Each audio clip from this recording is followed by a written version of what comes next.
বিয়ের আগে ভাবতাম রান্নাঘরে ঢুকবো না, আর যাই করি। মা যদি কখনো বলতো রান্নাঘরে গিয়ে খুন্তি নাড়ার কথা, কী প্রোটেকশন যে তার নিতাম। ভালো করে চুলে মুখে জড়াতাম ওড়না, যাতে কিনা আমার স্পা করা চুল, ফেসিয়াল করা মুখ নষ্ট না হয়ে যায়। আর এখন কোথায় গেল আমার চুল, কোথায় গেল আমার স্কিন? সারাদিন খুন্তি নেড়েই চলেছি। অফিস যাওয়ার আগে খুন্তি, অফিস থেকে ফিরে খুন্তি। তবে কি, সময়ের সাথে সাথে ভাবি মানুষ কত চেঞ্জ হয়ে যায়।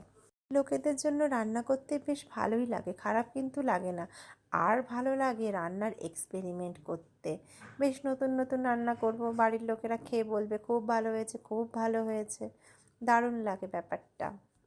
কিন্তু নতুন কিছু রান্না নয়, নিম বেগুনের ভাজা। কারো কারো প্রিয়, কারো কারো প্রিয় না, তবে আমার খেতে বেশ লাগে এই নিম বেগুনের ভাজা। এই সময়টা খাওয়াও খুব উপকারী শরীরের পক্ষে। গল্প করতে করতে হয়ে গেল আমার রান্না শেষ। ট্যান ট্যানান! কেমন হয়েছে দেখতে? খেতে তো আর পারবেন না, কেমন হয়েছে দেখতে সেটাই একটু বলে দিন।